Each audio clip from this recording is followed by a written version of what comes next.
실감입니다 라는 제목의 말씀을 가지고 함께 은혜 받기를 원합니다. 지난 수요일이었습니다. 우리 동기 목사님에게 급한 전화 연락을 한 통 받았습니다. 그런데 너무너무 안타까운 소식이었습니다. 함께 예전에 사역했던 목사님의 아들이 갑자기 교통사고로 인해서 사망했다라는 그런 이야기였습니다.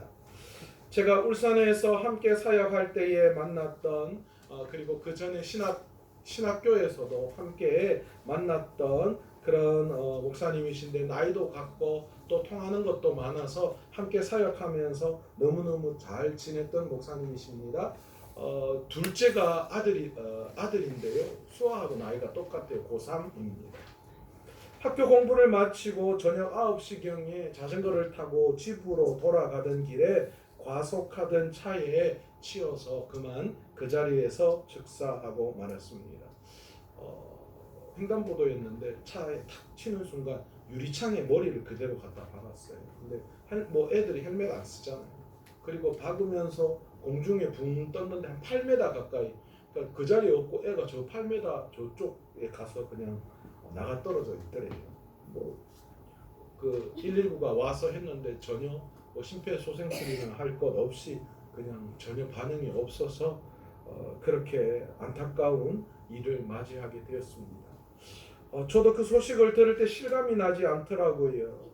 제가 늘 봐왔던 애였고 수아하고도 같은 또래의 아이였고 또 제가 가르치기도 했던 그런 아이였는데 실감이 나지 않았습니다. 수요 예배 마치고 급하게 장례식장을 찾아갔습니다.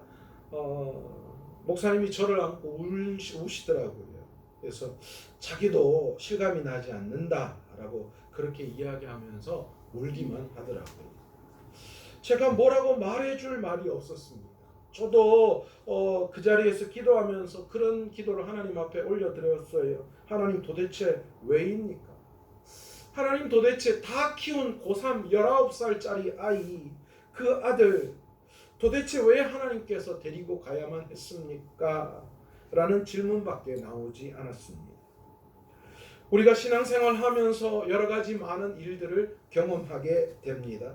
그런데 사실 해석되지 못하는 전혀 해석해낼 수 없는 일들이 우리의 삶에 얼마나 많이 일어나는지 몰라요.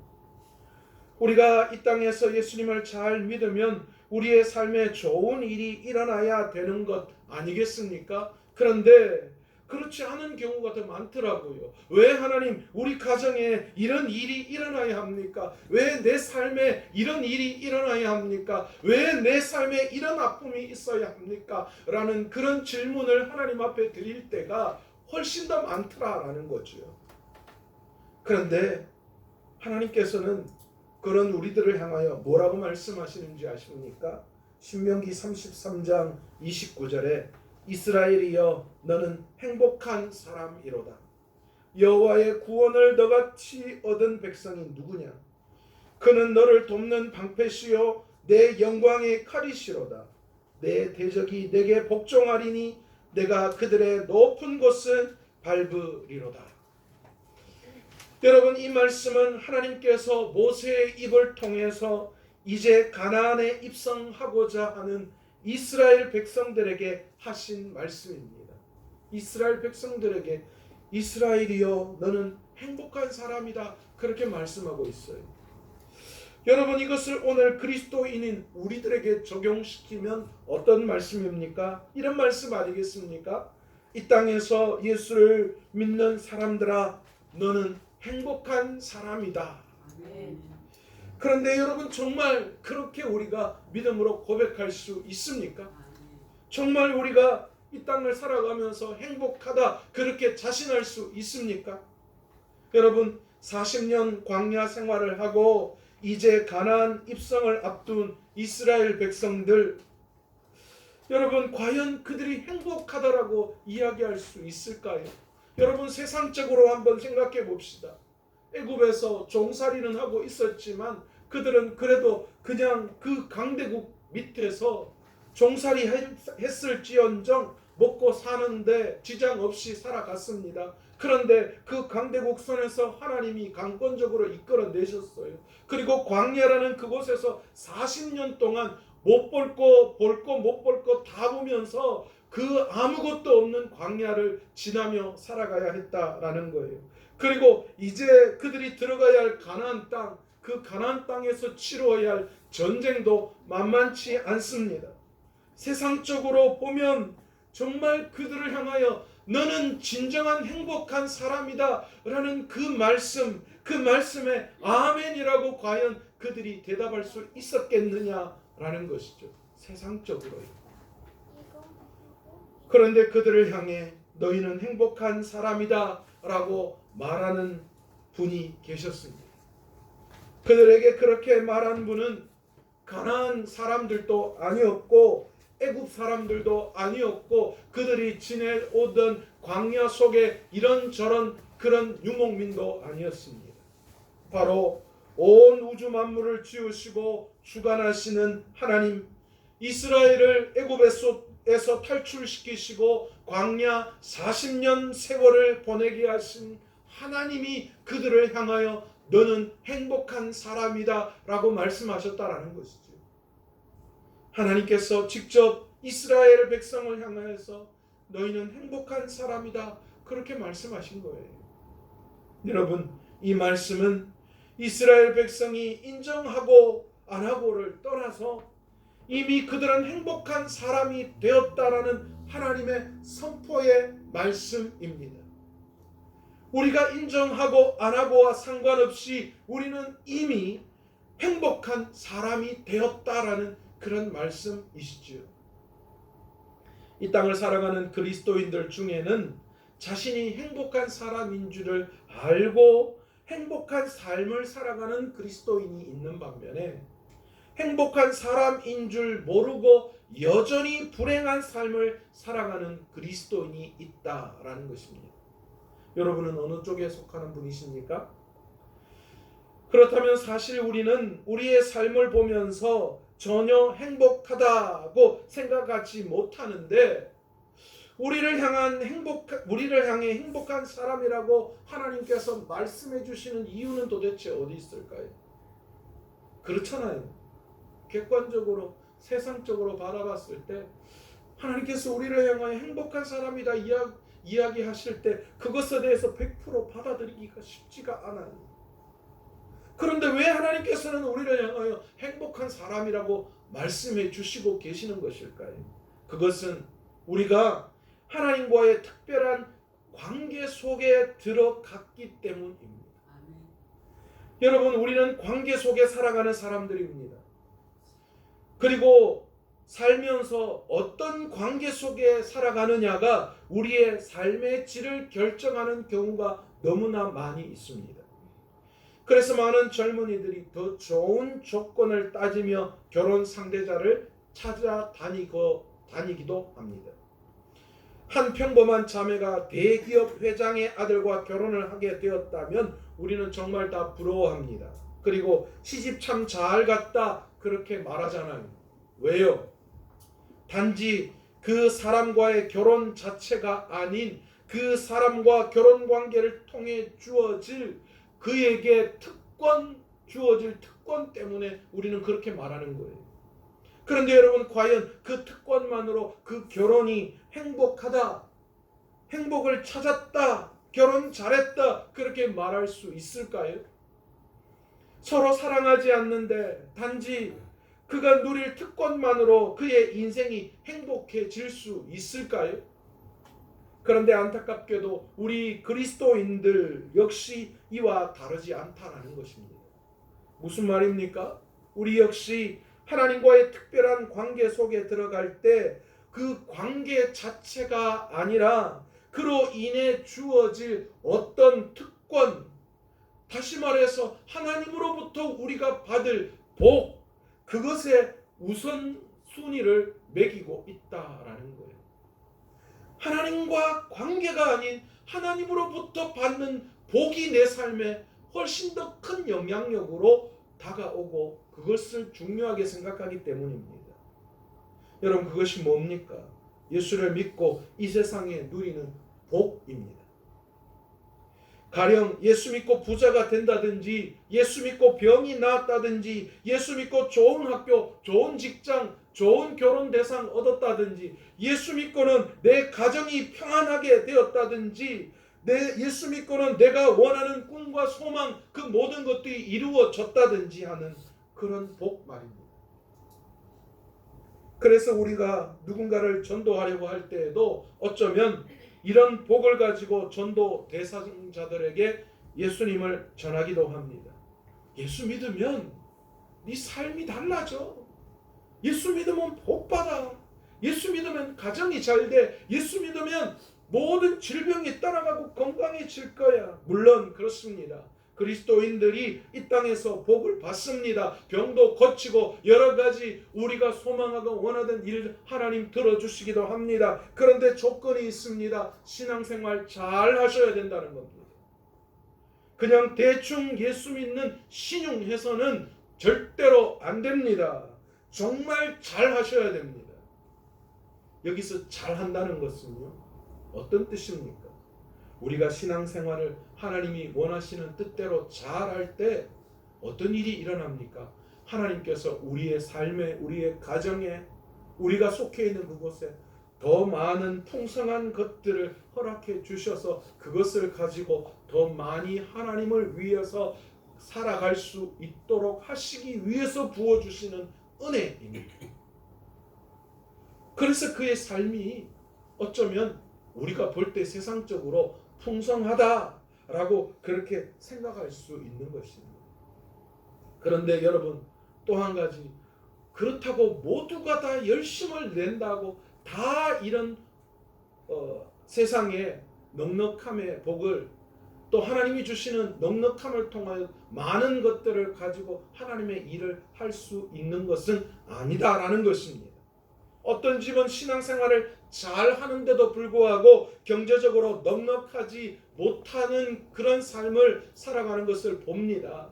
정말 열심히 신앙생활 하는 것 같은데 그의 삶에 끊이지 않는 힘들고 어려움들이 계속 이어지고 고통받고 있는 그런 여러 가지 문제에 봉착되어져 있는 경우를 만나게 됩니다. 그래서 목회자의 한 사람으로 저도 정말 그런 가정을 볼 때마다 정말 간절히 기도가 나오곤 합니다. 하나님, 저분 아시잖아요. 믿음 생활 하려고 얼마나 애쓰고 노력하고 하는지 하나님 다 아시잖아요. 그러니 이 땅에 넉넉한 복들을 좀 허락해 주시면 안 되겠습니까? 라는 그런 기도를 할 때가 있습니다. 제가 지금 여러분에게 말씀드리고 싶은 것은 사실 우리의 삶을 돌아보면 예수 믿는다고 모두 세상 가운데서 잘 되는 복을 누리거나 받는 것이 아니다라는 것을 말씀드리고 있습니다. 누가 봐도 예수님을 잘 믿는데 세상의 복을 누리지 못하는 사람들 있습니다. 그런데 여러분, 그것은 신앙의 문제와는 다른 거예요. 그렇다면 과연 이것을 어떻게 설명해야 할까요? 여기서 우리는 한 가지 결론을 내릴 수 있습니다. 이 세상에서의 복은 예수를 믿음으로 자동적으로 따라오는 것이 아니다라는 것입니다. 왜일까요? 하나님이 정말 주고 싶은 복은 우리가 생각하는 세상의 복, 세상의 넉넉함, 그런 것이 아니기 때문입니다. 그렇다면 왜 하나님은 우리 믿는 자들에게 이런 세상의 넉넉한 복을 약속하시지 않는 것일까요? 가장 먼저는 너무 허무하기 때문입니다. 우리는 더 많은 것을 소유해야 행복할 것으로 생각합니다. 그러나 정말 잘못된 생각입니다. 물론 목회자이지만 저 역시도 마찬가지예요. 하나님이 좀 물질적으로 넉넉하게 해주시면 좋겠다라는 그런 생각을 할 때가 많이 있습니다. 그런데 여러분, 과연 그것이 나를 진짜 행복하게 해줄 수 있을까요? 세상적으로 가진 것도 많고 손에 쥔 것도 많은데 그의 삶의 질은 형편없는 사람들이 얼마나 많습니까? 반대로 가지고 진 것은 아무것도 없는데 그의 삶이 얼마나 아름답고 빛나는지 모르는 삶을 살아가는 사람들이 얼마나 많이 있는지 몰라요. 왜 그렇습니까? 그것이 그들에게 진정한 행복을 가져다 주지 못하기 때문에 세상의 부귀와 영화 그게 진정한 행복이 아니다라는 거예요. 대표적인 것이 솔로몬 아닙니까? 솔로몬만큼 이 땅에서 많은 세상의 것을 누린 사람이 어디에 있겠습니까? 지혜와 명예와 부와 육체적인 모든 것들도 다 누렸던 사람 아닙니까? 그런데 그가 전도서 1장 2절에 뭐라고 말씀합니까? 전도자가 이르되 헛되고 헛되며 헛되고 헛되니 모든 것이 헛되도다. 여러분, 우리를 너무나 사랑하시는 하나님께서 이처럼 손에 쥐어도 허무한 것을 그토록 우리에게 주고 싶어 하실까요? 사람도 누려보니까 헛되고 헛되다고 이야기했던 그 헛된 것을 기꺼이 우리에게 주시려고 애쓰고 노력하시는 분이 하나님이실까요? 저는 그렇게 생각하지 않습니다. 또한 우리에게 이 땅의 복을 약속하시지 않는 이유는 우리의 삶이 이 세상에만 유효한 것이 아니기 때문입니다. 우리 인생의 유통기한은 우리의 죽는 날이 결코 아닙니다. 만약 우리의 삶이 이 세상에서의 삶이 전부라면 하나님도 우리에게 그런 세상의 복으로 마음껏 채워주실 거예요. 그렇잖아요. 이 땅의 삶이 끝이라면 이 땅에서 우리가 예수 믿는 것으로 말미암아 풍성하게 채워주시지 않으시겠습니까? 모두 부자 되게 하실 것이고 병원 가는 일이 없도록 하실 것이고 근심의 모든 문제들은 주님이 다 해결해 주실 거예요. 그런데 아시다시피 우리의 삶은 이 세상이 끝이 아닙니다. 죽음 이후 우리에게 더 중요하고 영원한 삶이 우리에게 펼쳐져 있다라는 것이죠. 그리고 그 영원한 삶을 살아감에 있어서 이 세상의 것은 그 어느 것도 소용되는 것이 없어요. 물론 이 세상에서도 잘 먹고 잘 살다가 그렇게 천국 가면 더 좋은 일이 어디에 있겠습니까? 저도 그랬으면 좋겠어요. 우리 그리스도인이 생각하는 바가 바로 이것 아닙니까? 천국 믿어요. 그리고 천국에서는 이런 것들이 필요 없다는 것도 다 알아요. 그런데 이 세상에 있을 때라도 좀 편안하게 살았으면 좋겠습니다. 그게 우리의 솔직한 심정 아닙니까? 그런데 여러분, 우리가 알아야 할 것이 있습니다. 종종 그것 때문에 우리가 하나님을 떠날 경우가 너무 많이 있다는 거예요. 뭐 때문에요? 이 땅에서 좀 편안함 그것을 추구하는 것 때문에 하나님을 떠날 경우가 있다는 거예요. 잠언 30장 7절에서 9절 말씀에 뭐라고 말씀하십니까? 내가 두 가지 일을 주께 구하였사오니 나를 가난하게도 마옵시고 부하게도 마옵시고 오직 필요한 양식으로 나를 먹이시옵소서. 혹 내가 배불러서 하나님을 모른다 여호와가 누구냐 할까 하오며 혹 가난하여 도둑질하고 내 하나님의 이름을 욕되게 할까 두려워함이니이다. 모든 성도들이 다 이렇게 말할 겁니다. 하나님, 저는 절대 하나님 믿지 않아요. 절대로 그런 일 없어요. 그러니 저한테 좀 세상의 넉넉함을 허락해 주시면 안 됩니까? 주기만 해보세요. 내가 어떻게 쓰는지 하나님 한번. 내가 다른다니까요, 사람들하고요. 그런데 실제로 많은 것을 소유하고 손에 쥔 사람들이 신앙생활을 잘 하는 것을 보기가 쉽지 않다라는 것이죠. 그래서 주님은 부자가 천국에 들어가는 것이 낙타가 바늘귀로 들어가는 것보다 더 어렵다 그렇게 말씀하십니다. 그리고 또 하나 중요한 이유가 있습니다. 부하면 무엇보다 영원한 삶을 준비하지 못하기 때문입니다. 운동선수들을 보면 올림픽에 나가거나 어떤 특별한 대회에 나가기 위해서 피나는 훈련을 하는 것을 볼 수 있습니다. 그런데 여러분, 이 피나는 훈련 중에 가장 중요한 훈련이 하나 있습니다. 그게 뭐냐? 바로 절제하는 훈련입니다. 먹고 싶은 거 절제하고 쉬고 싶은 욕구 절제하고 그만하고 싶은 모든 자신의 본성에 속해 있는 욕구를 절제하지 못하면 아무리 훈련을 하고 아무리 좋은 성적이 나온다 하더라도 결코 대회에 나아가서 좋은 성적을 거두는 것은 쉽지 않은 일이다라는 겁니다. 여러분, 우리의 신앙생활도 그렇습니다. 살면서 우리는 얼마나 많은 유혹을 받고 살아갑니까? 특별히 우리가 육신을 갖고 있는 관계로 이 육신의 본능으로부터 오는 유혹이 얼마나 많은지 모릅니다. 그런데 이러한 육신의 소욕을 이겨내지 못하면 우리는 결코 상을 얻을 수 없다라는 것이지. 그래서 사도 바울은 고린도전서 9장 27절에 이렇게 고백합니다. 내가 내 몸을 쳐 복종하게 함은 내가 남에게 전파한 후에 자신이 도리어 버림을 당할까 두려워함이로다. 무엇을 염두에 두고 바울이 지금 이야기하는 것일까요? 하늘에서 받게 될 상급에 관한 것을 염두에 두고 말씀하고 계시는 것입니다. 만약 바울이 이 세상에 아닌 또 다른 세상에서의 삶을 전혀 염두에 두지 않았다면 이렇게 말하지 않았을 거예요. 천국에서의 삶이 이 세상에서보다 가치 없는 것이라면 바울이 절대로 이렇게 말하지 않았을 것입니다. 이렇게 말씀드리면 아마도 여러분들은 굉장히 허탈감에 빠지실 것입니다. 어쩌면 이제 갓 신앙생활을 시작한 분들은 도대체 예수님을 믿어야 하나 말아야 하나 라는 큰 혼란에 빠질 수도 있습니다.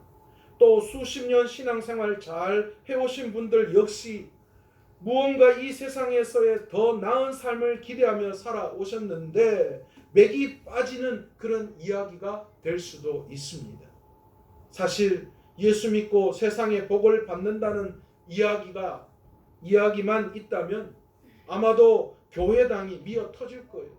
교회에 오면 모든 세상의 축복을 다 누릴 수 있습니다. 그리고 그 이야기만으로 교회가 가득 찼다면 여러분, 사람들 교회로 오지 말라 그래도 밀려 들어와서 그냥 너도 나도 할 것 없이 이 교회당으로 가득 메워질 겁니다. 만약 그렇게 빌어서 우리가 복을 받을 수 있다면, 그렇다면 여러분, 기독교와 다른 종교가 무슨 차이가 있습니까? 때마다 절에서 불공을 드리는 이들과 예배당에서 복을 달라고 예배하는 그리스도인들과 다를 바가 뭐 있습니까? 오래된 나무나 뭔가 좀 고풍스러운 그 어떤 것에 가서 손을 빌고 잘 되게 해달라고 비는 행동과 우리가 믿는 예수 그리스도께 나와서 예배드리는 우리의 기도와 우리의 예배와 우리의 찬양과 우리의 감사가 도대체 뭐가 다른 게 있느냐라는 거죠. 차라리 그럴 바에는 매일 주일 예배당 나오지 말고 1년에 그냥 한두 번 나오고 절에 가서 불공 드리듯이 한 방에 그냥 헌금 시주하는 것처럼 헌금도 마야 그러면 되는 거 아닙니까? 초파일날 그러대요. 1년에 절에는 한 2번 정도만 헌금하고 가면 된다고. 초파일날 아시죠? 등이 이 법당 안에 들어가면 들어갈수록 비싸진다는 거예요. 그러니까 이 법당 안이나 뭐 그 마당에 최소한 등을 하나 걸려면 억대가 되어야지만 그 안에 그 등을 걸 수 있다라고 합니다. 왜 그렇게 그들이 그렇게 길을 쓰고 그렇게 등을 다는 걸까요? 그렇게 등을 달면 복을 받을 거라고 생각하기 때문이죠. 그런데 여러분, 교회는 그렇지 않습니다. 여러분, 일확천금을 가지고 교회에 헌금했다고 그가 그 낸 거에 곱하기 10배로 갚아 주십니까? 그런 하나님이라면 여러분, 우리 하나님과 세상의 이단 세상의 다른 종교 복을 비는 그런 종교와 다를 바가 어디 있습니까? 사랑하는 성도 여러분, 다시 말씀드립니다. 물론 성경에서도 그런 복에 대해서 이 세상에서 누리는 복에 대해서 말씀하십니다. 이 땅에서 잘 되는 그런 복 분명히 말씀하고 계시는 것도 사실입니다. 그런데 우리가 알아야 할 것이 있습니다. 그것이 정말 우리 하나님께서 우리에게 주시고자 하는 복이 아니다라는 거예요. 그것이 하나님이 주시는 최종 목적의 복이 아니다라는 겁니다. 정말 우리에게 주시고자 하시는 복에 비하면 이 땅에 누리는 그 복은 에피타이저 전체 요리에 불과합니다. 여러분 일식집에 가면 전체 요리가 나옵니다. 일명 전문 용어로 스키다시라고 하는 말입니다. 이게 제가 이 스키다시라고 하는 이 단어가 뭔가 몰라가지고요. 제가 한참을 찾아봤어요. 뭐 이게 말들이 많잖아요. 지방에 따라서 이야기하는 게 많던데 전문 용어가 스키다시입니다. 여러분 메인 요리가 나오기 전에 회가 나오기 전에 이런저런 입맛을 돋구게 하는 그런 요리로 나오는 거지요. 그런데 여러분 이 스키다시로 배를 채워서 정작 메인 중요한 값비싼 회를 먹지 못한다면 여러분 그만큼 어리석은 사람이 어디 있겠습니까? 가끔 저도 그래요. 앞에 전체 요리 너무 많이 먹어서 진짜 맛있는 회는 몇 점 먹지도 못하고 돌아오면서 이 바보 같은 그 앞에 조금 먹고 뒤에 진짜 더 맛있는 걸 먹어야지 라고 할 때가 많이 있어요. 하나님께서는 우리에게 맛있는 메인 요리를 준비하고 계십니다. 그런데 사람들은 그저 에피타이저 스키다시에만 목적을 두고 거기에 매진한다라는 거죠. 오직 거기에 관심이 있어요. 사랑하는 성도 여러분, 다시 말씀드립니다. 하나님께서는 분명 우리에게 주시고자 하시는 아주 특별한 복이 있습니다. 세상의 복과는 세상의 이 땅에서 누리는 그 어떤 복과도 비교할 수 없는 놀라운 복을 하나님은 우리에게 준비해 놓고 계시다라는 것입니다. 그것이 무엇일까요? 오늘 바울이 바로 그것을 우리에게 소개하고 있습니다. 에베소서 1장 3절 찬송하리로다 하나님 곧 우리 주 예수 그리스도의 아버지께서 그리스도 안에서 하늘에 속한 모든 신령한 복을 우리에게 주시되. 여러분 하나님 우리 아버지께서 우리에게 주시고자 하시는 복이 무엇라고 말씀하고 계십니까? 그것은 곧 하늘에 속한 모든 신령한 복이라고 말씀하고 계십니다. 여러분 표정이 그렇게 밝지 않으신데 에이 그게 뭐야 맨날 하는 소리. 기대했던 것과는 다른 선물을 받은 사람들에게서 나오는 그런 반응이신 것 같은데요. 하나님이 정말 주시고자 하시는 복을 말씀드렸는데 우리들의 표정이 밝지 않은 이유가 어디에 있습니까? 간단합니다. 하나님께서 예비하신 하늘의 신령한 복이 무엇인지 우리가 잘 모르기 때문입니다. 그게 뭔지 모르니까 그냥 단지 세상에 내가 지금까지 누리고 보았던 그 복만을 내가 생각하니까 하늘의 신령한 복이 뭔지 몰라서 우리가 그냥 에이 하고 실망한 표정을 지을 수밖에 없다라는 거지. 신령한 복에 대해 들어보지도 못하거나 배워보지도 못했고 또 우리가 이 복에 대해서 우리의 눈이 열리지 않았기 때문에 반응이 이렇게 나오는 거예요. 그래서 저는 6월 한 달 동안 이 신령한 복이 무엇인지에 대해서 말씀을 통하여서 함께 나누면서 왜 하나님께서 우리가 생각했을 때 세상적으로 불공평한 것 같고 해석되지 않은 일들이 너무나도 많이 일어나는 우리의 삶을 바라보면서 우리를 향하여 너희는 행복한 사람이다라고 말씀하시는 이유가 어디에 있는지를 함께 하나하나 하나님이 우리에게 진정으로 주시고자 원했던 그 신령한 복이 무엇인지를 함께 찾아갈 수 있는 그런 시간이 되었으면 좋겠습니다. 우리가 진짜 예수를 믿는 이유가 여기에 있습니다. 그리고 우리가 전도를 통해서 예수 믿지 않는 사람들에게 반드시 전해야 할 것도 바로 이것이라는 거예요. 만약 땅의 복을 위해서만 우리가 살아간다면 우리는 지금 잘못된 선택을 하고 있습니다. 만약 땅에서만 위해서라면 여러분 오늘 교회 오시면 안 돼요. 이 시간에도 가게 문 열고 직장에 나가고 돈벌이하러 가고 건강을 위해서 더 애쓰고 힘쓰며 그렇게 살아가는 것이 맞는 거죠. 그러나 우리는 이 땅에서의 삶이 끝이 아니다라는 걸 너무나도 잘 알기 때문에 언제 하나님께서 우리를 부르실지 모르기 때문에 제가요 참 안타깝지만 제 동기 아들의 그 소식을 듣고 돌아오는 내내 한 주 내내 제가 너무너무 생각이 많아지더라고요. 그러면서 진짜 행복하다 라는 그런 이야기가 나올 수밖에 없었어요. 객관적으로 따지면 그 친구가 저보다 훨씬 더 좋은 조건에서 훨씬 더 세상적으로 바라보면 더 좋은 삶을 살았다라고 말할 수 있었습니다. 그러나 한순간에 그 모든 것들이 다 진짜 행복이 아니었구나라는 것을 느낄 수밖에 없게 되었다라는 거지. 전혀 그렇게 부럽게만 보았던 그것이 지금은 전혀 부럽게 느껴지지 않는다라는 겁니다. 여러분, 이 하늘의 신령한 복이 무엇인지, 이 땅의 복과 비교할 수 없는 그 하늘의 신령한 복이 무엇인지 우리가 이 6월 한 달 동안 말씀을 통하여 하나하나 우리가 찾아나가면서 그것 때문에 정말 우리의 삶이 행복한 삶, 제가 아까 이야기했잖아요. 처음서도요. 그리스도인 중에서는 진짜 행복한 사람인 걸 알고 행복하게 살아가는 사람이 있고, 행복한 사람인데도 행복한 걸 모르고 불행하게 살아가는 사람이 있다.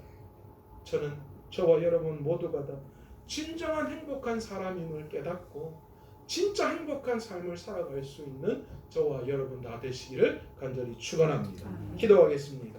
하나님 아버지, 우리